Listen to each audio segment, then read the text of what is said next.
Bismillahirrahmanirrahim. Assalamualaikum warahmatullahi wabarakatuh. Bismillahirrahmanirrahim. Alhamdulillah ala ni'matil iman wal islam. Asyhadu an la ilaha illallah wahdahu la syarikalah. Wa asyhadu anna sayyidina Muhammadan abduhu wa rasuluh la nabiyya ba'dah. Allahumma salli wa sallim ala sayyidina Muhammadin wa ala alihi wa ashabihi rasulillahi ajma'in, amma ba'du. Rabbi israh li sadri wa yassir li amri wahlul 'uqdatam min lisani yafqahu qawli. Subhanaka la ilma lana illa ma 'allamtana innaka antal alimul hakim. La haula wa la quwwata illa billahil aliyil azim. Ilahi anta rabbi wa ridhakal matlubi. Jamaah yang dimuliakan Allah, Alhamdulillah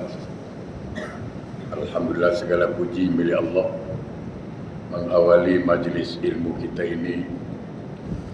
Mudah-mudahan Allah selalu membimbing kita, menuntun kita menuju jalan yang Allah ridha, sehingga di penghujung umur kita insyaAllah husnul khatimah. Amin. Salawat dan salam Allahumma salli ala sayyidina Muhammad wa ala ali sayyidina Muhammad. Marilah sama-sama kita sanjungkan keharibaan junjungan alam Rasulullah sallallahu alaihi wasallam. Mudah-mudahan kita semua mendapat syafaat dari beliau kelak di yaumil akhir. Amin Allahumma amin.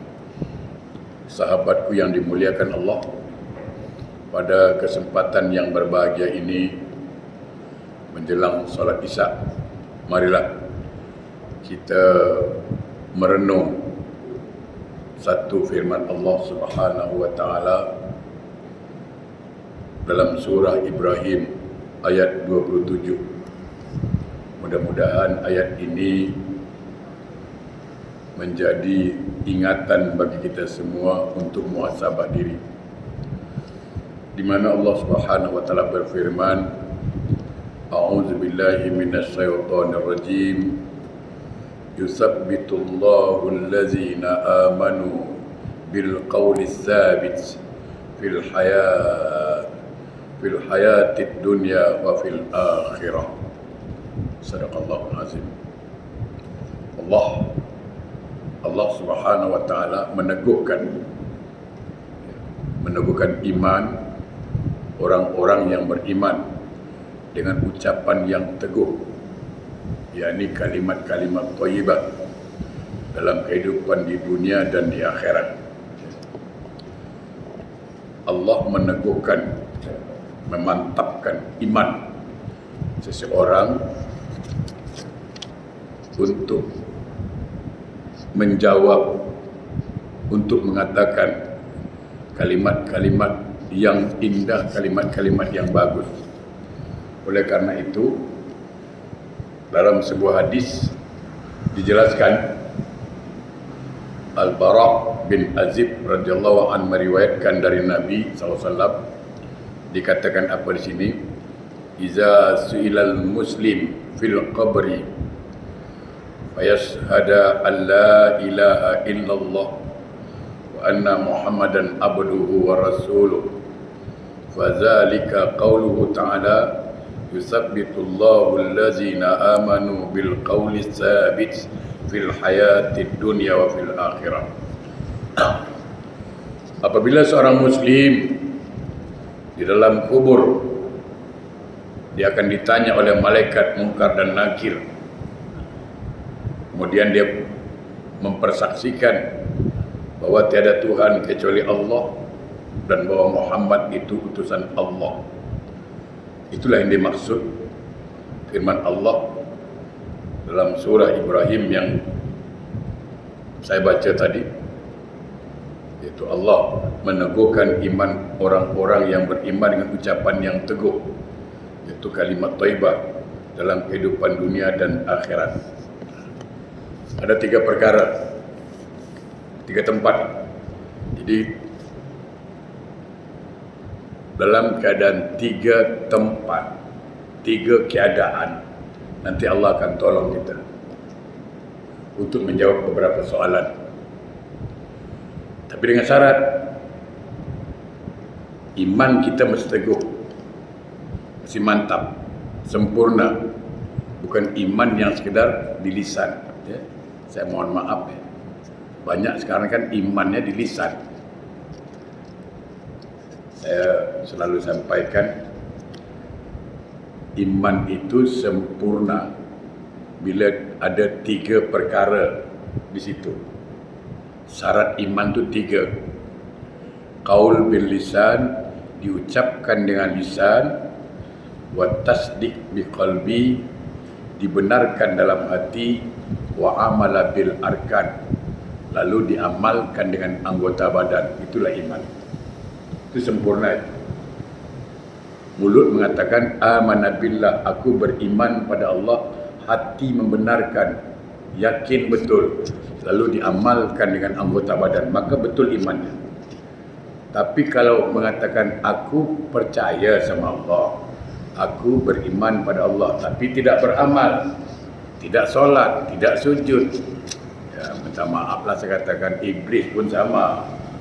Iblis pun beriman pada Allah. Iblis pun percaya dengan Allah. Ketika Allah bertanya iblis, kenapa engkau tak mau sujud dengan Adam? Itu perintahku, kata Allah. Apa jawab iblis? Ana khairum minhu. Aku lebih baik dari Adam. Khalaqtani min narin wa khalaqtahu min tin. Kau ciptakan aku dari api, Adam dari tanah. Jadi kalau soal percaya dengan Allah, soal beriman kepada Allah, iblis lebih dahulu beriman. Cuman dia melanggar aturan Allah, dia tidak mau sujud pada perintah Allah. Maka Allah katakan wa kana minal kafirin, engkau termasuk golongan kafir. Ya, kalau setakat mengaku saja beriman tapi tidak mau sujud pada Allah, tak ada bezalah dengan iman iblis. Bukan iman itu yang kita maksud, iman yang sempurna. Ketika orang itu berani mengatakan aku beriman pada Allah dan hatinya membenarkan, lalu diamalkan anggota badan. Ini yang kata Nabi, iman wal amal qarinan, bahwa iman dan amal itu bagaikan saudara kembar, kembar siam, tak boleh pisah. Ya. Saya barangkali selalu buat contoh yang mudah lah. Ya, lampu boleh hidup, kipas boleh hidup. Ini kenapa? Karena ada current. Dari mana tahu ada current? Karena hidup. Current tu tak nampak. Current tak nampak. Cuma nak pastikan ada current atau tidak ada current, ya hidup dia. Sama. Iman itu pun tak nampak. Nak buktikan iman ada atau tidak, amal itulah hidup. Ya. Ada 3 tempat. Pertama, kalau betul-betul kita beriman pada Allah, mengamalkan segala perintah Allah, meninggalkan larangan Allah, dan hati meyakini kepada Allah, maka dia terjaga pada 3 tempat. Pertama, terjaga dari kekufuran dan mendapatkan pertolongan untuk berpegang teguh pada kalimat tauhid. Jadi ketika dia meninggal dunia dalam keadaan nazak, itu akan dibantu oleh Allah untuk menyebut kalimat la ilaha illallah. Ingat ya, sabda Rasulullah SAW, man akhiru kalamihi minad dunya la ilaha illallah dakhalal jannah. Barang siapa yang akhir hayatnya hidup di dunia, lisannya boleh menyebut kalimat la ilaha illallah, maka surga tempatnya. Nah, ketika itu orang tak talqin pun, orang tak ingatkan pun, nanti Allah akan bantu lancar lisan menyebut kalimat la ilaha illallah. Kecuali bagi anak durhaka. Ini selalu saya sampaikan. Anak durhaka, engkau bangun 1000 masjid pun, engkau sujud sampai hitam kening pun, sarban besar kalah Bengali pun, Tapi kalau durhaka dengan orang tua, demi Allah, dia tidak akan masuk surga. Surga diharamkan masuk. Besar-besar tulisan kata Nabi. Nabi mengatakan dalam kitab Wasiatul Mustafa, ada tulisan di pintu surga, anti muharramatun aqul walidain. Aku diharamkan masuk bagi anak yang durhaka pada orang tuanya. Dan anak yang durhaka kata Nabi, sukhti ummihi hajaba lisanahu an sa'adati la ilaha illallah. Murka mak kepada anak, murka ibu kepada anak akan mengunci lisan anaknya ketika mau meninggal dunia menyebut kalimat la ilaha illallah. Oleh karena itu, sahabatku, saudaraku, bagi kita yang orang tua masih hidup, jangan sekali-kali durhaka pada mak bapak. Ya, mertua boleh dicari, isteri boleh diganti, tapi mantan mak tak ada. Mana mak nak cari lagi? Carilah. Kalau mak dah meninggal, tak dapat lagi nak ganti. Isteri meninggal, ada ganti. Mertua meninggal, boleh cari ganti, cari bini lain, ya kan? Dapatlah mertua baru, ya kan? Tapi kalau mak, nak cari kat mana? Jadi ketika kita mau meninggal dunia, itu lisan kita lancar menyebut kalimat la ilaha illallah, husnul khatimah. Itu satu. Tandanya dia orang beriman teguh. Tapi kalau dia, minta maaf lah, kalau dia tidak solat, jauh dari agama, kau talkinkanlah, jangan pelan, pakai mikrofon pun dia tak boleh sebut. Jangan pelan-pelan, tak payah, kau pakai mikrofon, dia tak akan sebut. Lisannya keluh. Karena ketika menghadapi sakaratul maut itu bukan mudah, tantangannya berat. Dalam kitab Tazkirah dikatakan apa? Ketika kita dalam keadaan nazak, datanglah wajah macam wajah bapa kita yang mengatakan, wahai anakku, aku bapa engkau, aku dah pernah mati, rasa mati, sakit, mati dalam Islam, engkau mati Yahudi, bagus. Sudah. Kalau kita tak ada iman, macam mana? Katalah lepas, nanti wajah mak pun datang. Banyak tantangan ketika menghadap sakaratul maut, bukan senang. Maka Allah akan teguhkan semua itu. Itulah maksud firman Allah dalam surah Ibrahim. Yang kedua, ketika kita dekat dengan Allah, iman kita sempurna, malaikat menyampaikan berita gembira kepada kita. Ya gini, maksudnya kalau yang meninggal ini orang beriman, itu malaikat akan datang membuka sayapnya sebelah kanan, dalam sebuah riwayat kata begitu, dan menunjukkan gambaran surga. Kita asik melihat gambaran surga itu, kita happy melihat gambaran surga, sehingga nyawa dicabut tak terasa. Bukan tidak sakit, ya. Saya tidak cakap nyawa dicabut tidak sakit, sakit tapi tidak dirasakan. Apa contoh? Contoh yang mudah ini biar paham. Kisah Zulaikha dengan Nabi Yusuf alaihissalam, kita ambil iktibar di situ. Nabi Yusuf seorang nabi yang tampan. Dia tinggal di rumah seorang menteri namanya Kitfir. Kitfir ini punya istri namanya Zulaikha, cantik. Zulaikha walaupun seorang istri, tapi mengalami tekanan batin. Beliau tidak pernah ditiduri oleh suaminya, sehingga nafsu syahwatnya bergejolak, apalagi ada laki-laki tampan, sehingga timbul syahwatnya. Ketika itulah hampir terjadi. Cuman ingat, Nabi Yusuf itu dipersiapkan oleh Allah sebagai Nabi. Ingat ya, Nabi Yusuf itu Allah persiapkan sebagai Nabi. Maka Allah selamatkan dari godaan setan. Kalau Yusuf Singapura, dia bukan Nabi. Jangan ajak, memang dia tibai habis punya lah. Ya kan? Itu perbezaan. Kalau Nabi Yusuf tu Nabi, tak mungkinlah Nabi boleh buat perkara tak baik kan? Apa kata dunia nanti? Jadi Nabi Yusuf itu memang Allah selamatkan. Itu makanya ketika syahwat dia naik, dia normal lah apa? Zulaikha pun lawa. Ketika syahwatnya naik, maka dinampakkanlah gambaran neraka depan dia. Lalu muncullah kalimat inni akhafullah. Itu keluar kalimat itu. Sampai dia kata inni akhafullah, aku takut dengan Allah. Kenapa? Karena dia melihat gambaran neraka. Yusuf Singapura tak nampak neraka pun. Aku bukan takut Allah, aku takut tak jadi. Itu lain hal masalahnya. Okey, kita tinggalkan dulu. Besoknya bising. Biasalah. Tukang gosip permanen banyak kan. Berita mulai tersebar ke mana-mana. Lalu Zulaikha geram, dikumpulkan beberapa perempuan, kan itu sejarah, dikasih pisau dan buah-buahan. Okey, itu sejarah, cerita begitu.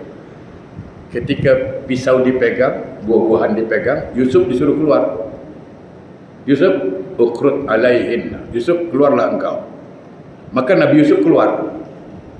Nah, ketika Nabi Yusuf keluar itulah perempuan yang megang pisau membuat tadi itu, dia lagi memotong buah. Sebenarnya bukan buah-buah dipotong, yang dipotong jari-jarinya. Cuman karena tengok wajah Yusuf yang sangat tampan, terpana beliau, sehingga tidak terasa jari-jarinya teriris. Secara akal, siapa cakap potong jari tak sakit? Don't try at home. Jangan cuba. Siapa cakap potong jari tak sakit? Pasti sakit. Tapi dalam kisah itu, dalam cerita itu, tidak ada seorang perempuan pun yang menjerit. Kenapa? Karena terlalu asik melihat tampannya Yusuf. Artinya apa? Kenikmatan mata itu mengalahkan sakit. Itu maksud saya. Jadi orang beriman tu mati sakit. Sakit, siapa cakap tak sakit? Cuman karena terlalu asik melihat gambaran surga, saking asiknya tidak terasa nyawanya dicabut. Itu maksud saya. Jadi bukan tidak sakit, sakit. Cuman karena asik melihat gambaran surga, mana-mana bidadari melambai-lambai, Allahumma awit you until you come, jangan tak jadi babe. Ya. Bidadari itu pula umur 33 tahun. Perempuan yang paling lawa umur 33 tahun, bukan sweet sepenting. Umur 33 tahun, laki-laki paling tampan itu. Perempuan paling lawa umur 33 tahun, umur 34, 35 itu dah mulai down. Ya. Kalau paling cantik 33, laki-laki pun paling tampan 33. Kalau dah 40 sadar-sadar dirilah. 60 siap-siap. Ya kan? Jadi pertama, kalau dia betul-betul beriman pada Allah, dia akan meninggal dalam keadaan husnul khatimah, lisannya lancar menyebut kalimat la ilaha illallah. Yang kedua, malaikat akan menampakkan berita gembira. Dan ketiga, ditampakkan gambaran surga itu. Ya. Baik, itu masih berada di dunia. Sekarang ketika diantar ke kubur, dalam kubur macam mana? Kita yakin dalam kubur akan ada pertanyaan dari malaikat munkar dan nakir. Pertanyaannya bahasa apa? Jelas bahasa Arab. Kita pula orang Melayu, tak tahu cakap Arab, macam tak kalang kabut. Ya kan? Jangankan di kubur, di Mekah berapa banyak yang salah. Ya kan? Ada kawan lampu mati kat hotel, apa cakap Arab ni? Macam mana? Kalau Pak Mi fahamlah, dia lama sana, mesti cakap Arab tahulah. Ya Syekh, panggil Muqayyis tu, ya Syekh, mafisul, lambah mafisul, lampu tak hidup. Ya kan? Jadi kalau orang tak tahu cakap Arab macam mana? Tengok, apa cakap Arab mati lampu. Panggil lah, haji, tunjuk-tunjuk lampu. Orang Arab tanya, kaifah? Dia muskil, tunjuk lampu. Boleh cakap? inna lillahi wa inna ilaihi raji'un. Dia tahu mati tu. Mati inna lillah. Okey. Kan di soal bahasa Arab. Apakah kita nak jawab? Jawapannya bukan. Jangankan cakap Arab, cakap Melayu pun kita tak boleh. Dan malaikat tak mungkin nak belajar cakap boyan pula. Yang meninggal orang boyan, lalu malaikat cakap boyan. Sampean orang ni babian. Babiannya Dima. Tidak lah. Tidak. Yang meninggal Mak Saleh, Allah, malaikat cakap orang putih. Excuse me, tak ada. Engkau yang meninggal siapa pun, raja ke, orang miskin ke, asal meninggal, orang tanya bahasa Arab. Dan siapa yang jawab? Kita jasad. Tidak mungkin. Makanya dalam hadis dikatakan salah satu fadilah solat itu jawabul nungkar wa nangkir. Dia sebagai jawapan soalan nungkar dan nangkir. Dan kalau kita kaji, betul-betul kita kaji, ternyata semua soalan itu jawapannya rukun dalam solat. Kalau kita kaji. Okey. Jadi ketika ditanya itu, nanti Allah akan bantu menjawab pertanyaan itu. Yang menjawab siapa? Solatnya. Jadi bila ditanya, ma rabbuka, siapa Tuhanmu? Datang takbiratul ihram. Kan takbiratul ihram itu rukun. Dia akan jawab, Rabbi Allah, Tuhanku Allah. Kenapa? Karena satu hari 17 kali. Maaf, satu hari 5 kali dia menyebut kalimat Allahu Akbar. Jadi takbirnya datang. Ma rabbuka? Rabbi Allah, Tuhanku Allah. Terjawab. Man imamuka, siapa imammu? Dia wajib baca Quran dalam solat. Suratul Fatihah, Ummul Quran. La salata liman lam yaqra bi Fatihatil Kitab. Tidaklah sah solatnya kalau tak baca Fatihah kitab. Terjawab. Man imamuka, siapa imammu? Al-Quran imam. Karena dia wajib baca Quran dalam solat. Man nabiyuka, siapa nabimu? Dia wajib baca salawat dalam solat. Allahumma salli ala Muhammad. Allahumma salli ala sayyidina Muhammad. Muhammad Nabi. Man ikhwanuka, siapa saudaramu? Dia wajib menghadap kiblat dalam solat. Baitullah kiblati. Man ikhwanuka, siapa saudaramu? Dia wajib baca tasawuf akhir. Assalamu alayna wa ala ibadillahi sholihin. Orang soleh saudara. Tapi kalau tak solat macam tak naik darah tinggi malaikat. Jangankan malaikat, kita pun kalau bagi isteri duit, duit abang letak kat meja. Duit kat meja abang letak. 2 kali dah mulai darah tinggi. Kau dengar ke abang cakap duit kat meja lah. Mulailah pakak lah macam-macam keluar. 3 kali panggil isteri, mengamuk ni, malaikat nak tanya ni. Ma rabbuka, man imamuka, sampai kiamat. Tak naik tensi malaikat, tak naik darah tinggi dia, habis geram dia, habis dihantam situ. Jadi orang yang beriman betul-betul, sungguh-sungguh beriman, diteguhkan dengan jawapan itu. Kalau jawapannya dah aman, dah selesai masalah. Ketika jawapannya tepat semuanya di situ. Dalam hadis yang panjang dikatakan apa? Ada sosok, kalau kita buka kitab-kitab lama, setelah terjawab semua, kubur jadi lapang. Jadi jangan tengok kubur itu yang ada sekarang, itu kita tengok sempit lah. Tapi bagi orang yang beriman, kubur itu lapang sejauh mata memandang. Sama, kalau kita tengok alam rahim, budak kecil dalam alam rahim itu kan sempit tu ruangannya. Tapi ada tak budak lahir komplain? Begitu lahir komplain, tempat sempit, korang apalah, sini bagus dunia lapang. Tak ada satu budak lahir pun yang komplain lah tempat sempit. Tak ada aircon lah, tak ada toilet lah, tak ada. Tak ada yang tanya saya tu, Ustaz, tapi kalau kat surga ada makan kenyang-kenyang, minum sepuas hati. Tapi kalau makan banyak-banyak, minum banyak-banyak, di mana nak berak? Dia boleh tanya pula mana nak berak. Astagfirullahaladzim. Astagfirullahaladzim budak ni. Tapi kalau dah makan, takkan tak buang, kata dia. Dah minum takkan tak kencing, kata dia. Dia pakai logik lah. Saya cakap dengan dia, budak dalam alam rahim pun makan, tapi budak tak berak pun. Budak dalam kandungan tu minum. Tapi dia tak buang air kecil pun. Apalah tu. Kerja Allah jangan diikut, samalah. Situ hari saya pun kadang-kadang dunia ni dah betul-betul kacau lah. Betul kacau.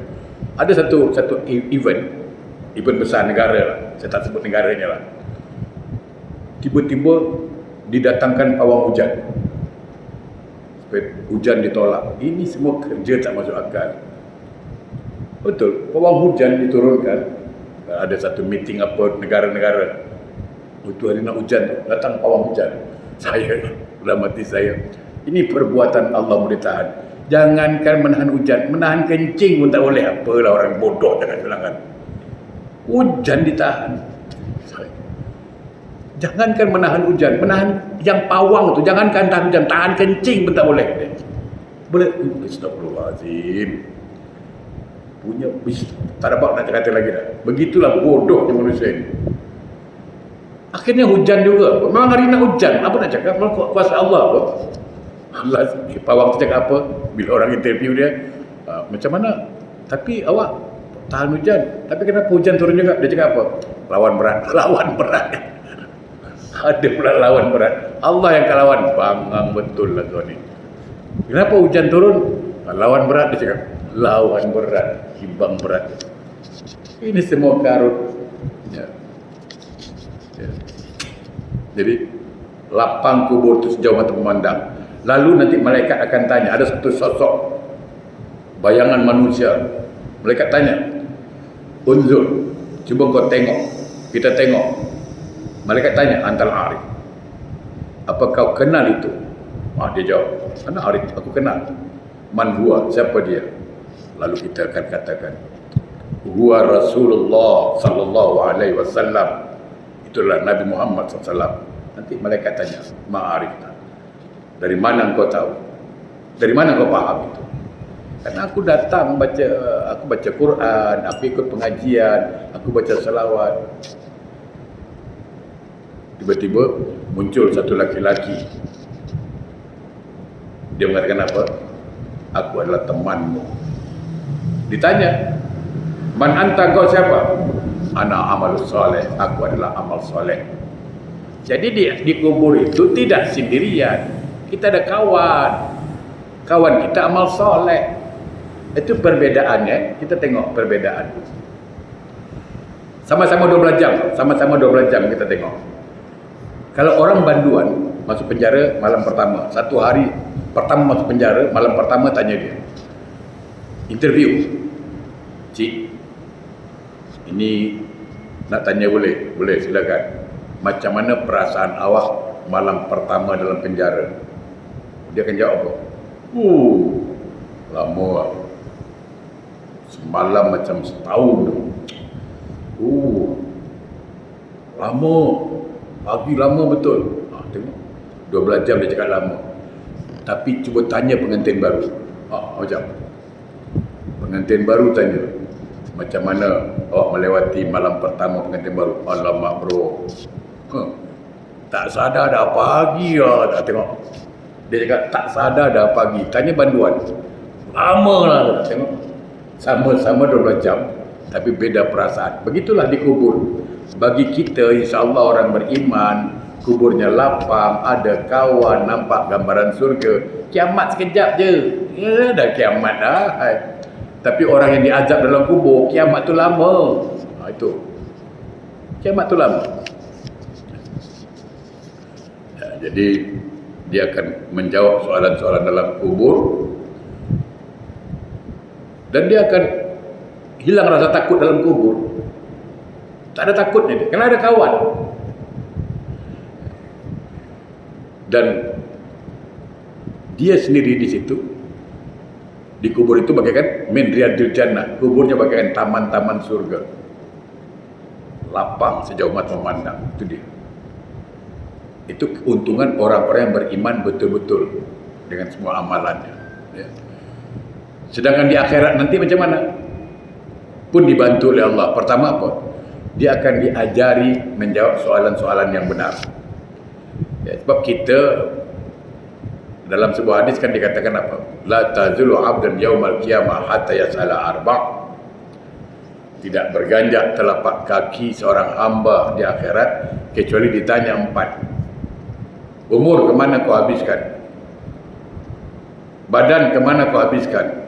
Ilmu kemana kau amalkan? Ingat badan satu soalan, kemana kau habiskan? Ilmu satu soalan, kemana kau amalkan? Umur satu soalan, kemana kau habiskan? Tapi harta 2 soalan. Bab harta 2 soalan. Aina iktasabahu wa fima anfaqahu. Itu harta dari mana kau dapat dan kemana kau belanjakan. Itu jamlah orang kaya banyak menyesal. Kalau aku tahulah dia punya hisap macam ini, tak apalah aku miskin di dunia. Dah terlambat bro. Ya kan? Makanya kalau orang kaya tu supaya di akhirat senang, banyak-banyak sedekah. Banyak-banyak sedekah. Ya. Jadikan harta itu bekal kita ke akhirat. Ya. Cuma berbahagia. Semua ditanya, dari mana harta kau dapat? Kemana kau belanjakan? Terjawab. Mudah jawab. Sebab Allah dah siapkan hujah. Allah tu maha bijaksana. Apapun hujah kita, dia siapkan jawapan. Apa contoh? Ketika kita katakan, kenapa kau tak taat pada Allah? Kenapa kau tak takut pada Allah? Kenapa kau tak taat pada Allah? Kita jawab, aku ni kan, ya Allah, bukan tanda solat, aku nak ke masjid, tapi aku ni sakit-sakit kolesterol lah, darah tinggi lah, kencing manis lah, banyak sakit aku ni, macam-macam cerita. Allah panggil Nabi Ayub sini. Kau tanya Nabi Ayub, mana yang sakit dengan kau? Ayub ni sakit pun masih ibadah tau.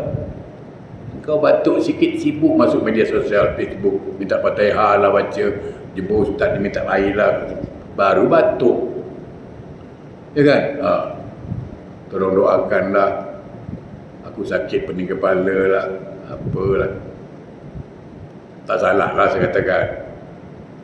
Kalau setakat sakit kolesterol lah apa, Allah siapkan jawapan Nabi Ayub. Apa lagi?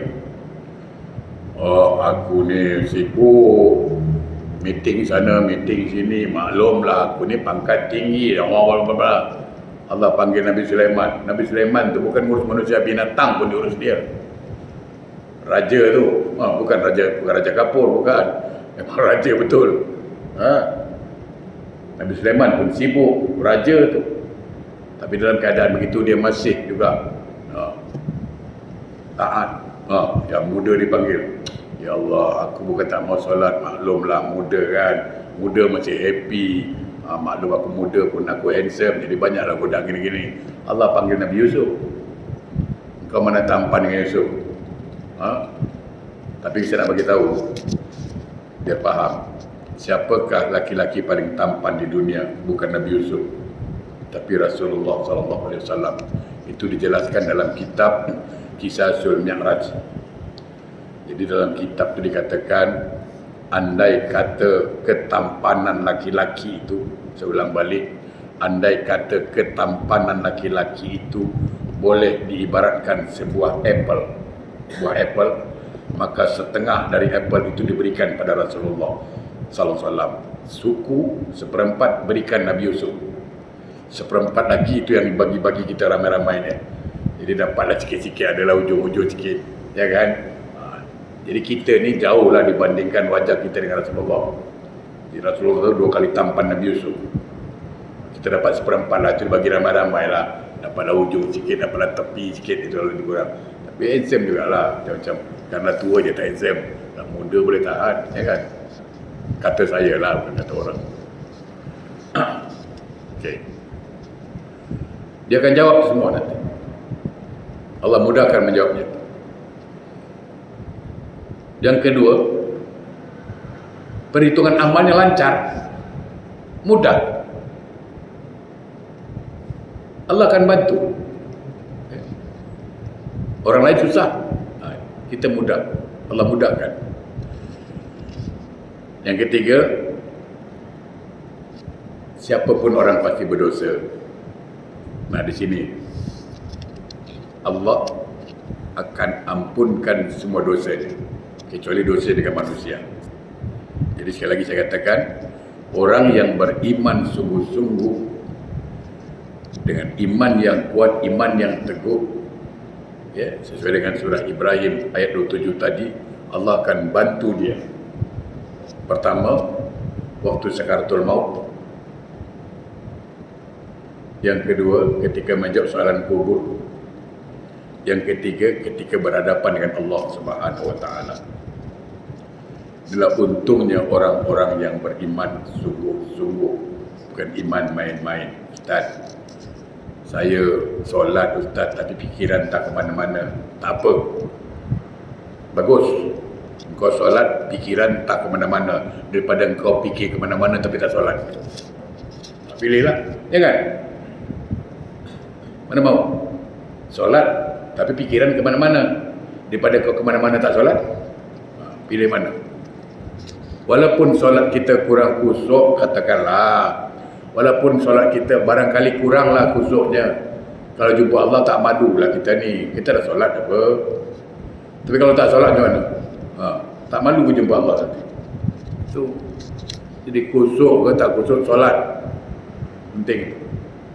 Nanti mudah-mudahan ya, dengan rajin solat ya, kita dibimbing oleh Allah nanti.